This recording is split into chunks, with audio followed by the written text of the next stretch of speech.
Selamat pagi dan salam sejahtera untuk kita semua.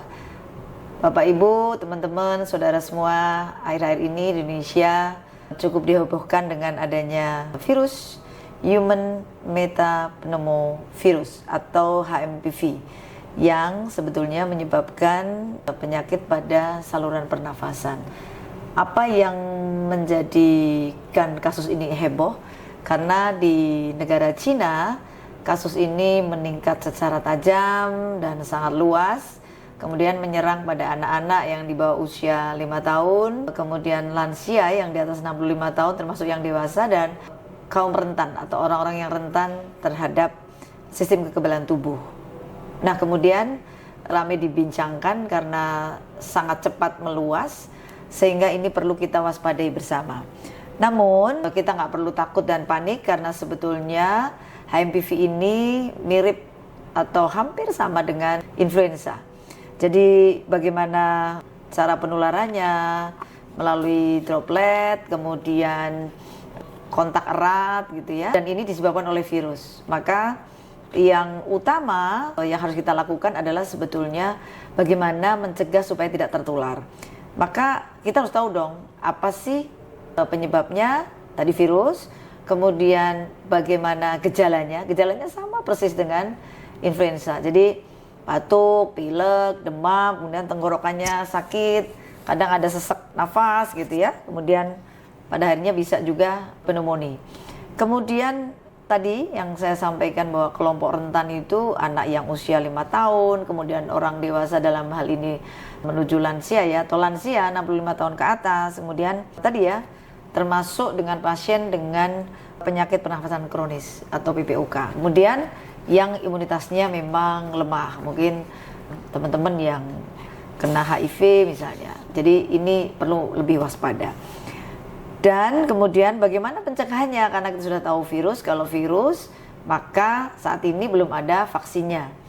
Ya, pengobatannya bagaimana? Sebetulnya karena kita tahu bahwa ini belum ada obatnya, kecuali dia nanti ada infeksi sekunder bakteri, itu berarti mungkin nanti akan menggunakan antibiotik.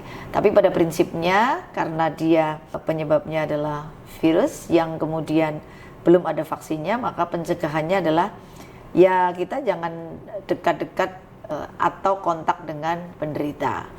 Kemudian kita juga harus hidup bersih dan sehat.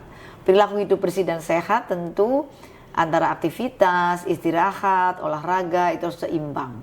Kemudian bagaimana atau makanan apa yang harus kita konsumsi, tentu gizi seimbang. Maka hal lain adalah tadi ya, perilaku hidup sehat, bersih dan sehat, mencuci tangan sebelum makan. Dulu waktu COVID kita sudah rajin banget mencuci tangan dengan sabun gitu ya, tetapi saat ini mungkin kita sudah lupa lagi. Nah, ini kita diingatkan. Kemudian menggunakan masker secara bertanggung jawab. Kalau ada yang punya gejala yang tadi saya sampaikan, gunakan masker supaya teman lain juga tidak tertular. Kemudian menghindari kerumunan, itu mirip-mirip ya dengan menghindar atau mencegah dari COVID zaman dulu. Tapi intinya ini bukan penyakit yang mematikan. Jadi seperti flu biasa, tetapi kita harus waspada karena untuk kaum yang rentan tadi itu juga bisa memperparah yang bersangkutan.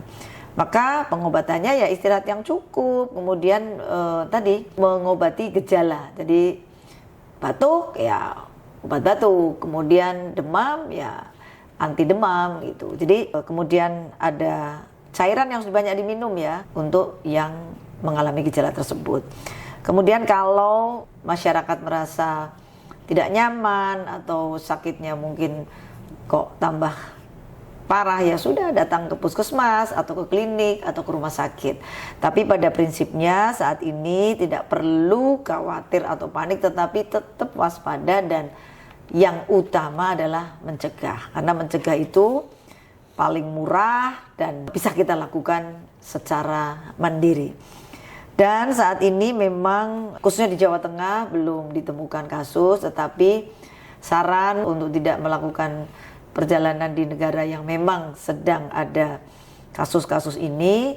Tetapi sekali lagi kalau terpaksa ke negara Cina misalnya, ya kita kalau perlu menggunakan masker, kemudian tetap dengan perilaku hidup bersih dan sehat.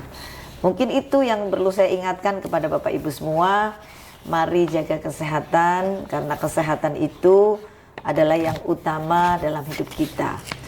Dan sekali lagi, mencegah lebih baik, lebih murah daripada mengobati. Terima kasih. Salam sehat untuk kita semua. Assalamualaikum warahmatullahi wabarakatuh.